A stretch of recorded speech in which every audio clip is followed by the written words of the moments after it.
আপনার নিজের কষ্টের টাকা ব্যাংকে আটকে আছে, তুলতে পারছেন না।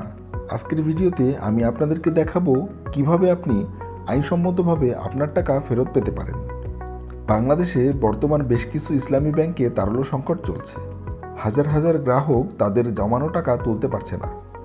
আজকে আমি কিছু কার্যকর এবং বৈধ পদ্ধতি শেয়ার করব, যেই পদ্ধতি অবলম্বন করলে আপনি আপনার জমানো টাকা খুব সহজে ব্যাংক থেকে তুলতে পারবেন।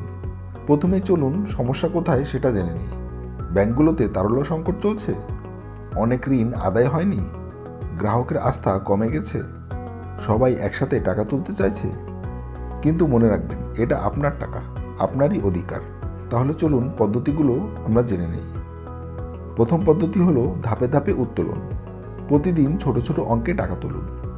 সকাল সকাল ব্যাংকে যান, দৈনিক যতটুকু দেয় ততটুকু নিন, ধৈর্য ধরুন, নিয়মিত যান, প্রতিটি লেনদেনের রসিদ সংরক্ষণ করুন।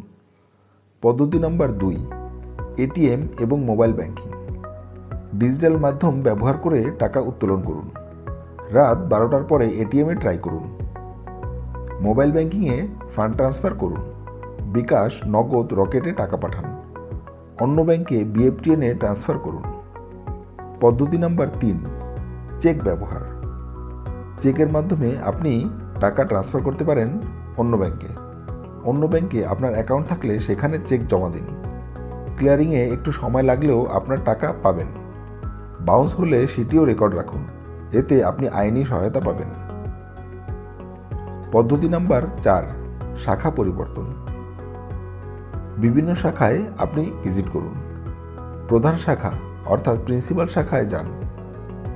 কম ব্যস্ত শাখা সেটিও খুঁজে বের করুন। অনেক সময় এইসব শাখাতেও টাকা থাকে। এগুলোতেও কোনো কাজ না হলে আপনি আইনি পদক্ষেপ নেবেন। যদি টাকা না পান তাহলে আইনি পথে হাঁটবেন। প্রথমত আপনি লিখিত অভিযোগ দিন। ব্যাংক শাখায় লিখিত আবেদন করুন। এরপর জিডি করুন। সব কাগজপত্রের কপি রাখুন। দ্বিতীয়ত আইনি নোটিশ, লিগ্যাল নোটিশ পাঠান, এতে ব্যাংক সিরিয়াস হবে। তৃতীয়ত আদালতে মামলা, অর্থঋণ আদালতে যেতে পারেন। কাস্টমার রাইটসে অভিযোগ করতে পারেন। চতুর্থত মিডিয়া ব্যবহার, সোশ্যাল মিডিয়ায় শেয়ার করতে পারেন, সংবাদ মাধ্যমকে জানান। কিছু বিষয়ে অবশ্যই সতর্ক থাকবেন, যেমন দালালের মাধ্যমে টাকা তোলার চেষ্টা করবেন না, কমিশন দিয়ে টাকা তুলবেন না, অন্যের অ্যাকাউন্ট ব্যবহার করবেন না, মিথ্যা তথ্য দিবেন না, হুমকি বা অসৌজন্যমূলক আচরণ করবেন না। কি কি ডকুমেন্টস আপনি সংরক্ষণ করবেন? আপনার প্রতিটি পদক্ষেপ ডকুমেন্টেশন করুন।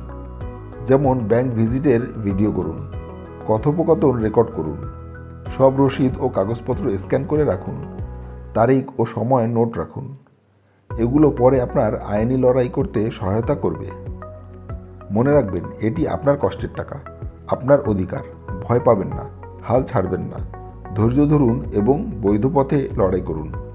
ভিডিওটি ভালো লাগলে লাইক করুন, শেয়ার করুন যাতে আরও মানুষ উপকৃত হয়। চ্যানেলটি সাবস্ক্রাইব করতে ভুলবেন না। কমেন্টসে জানান আপনার অভিজ্ঞতা। সো আজ আমি যাচ্ছি, দেখা হবে নতুন কোনো ভিডিওতে।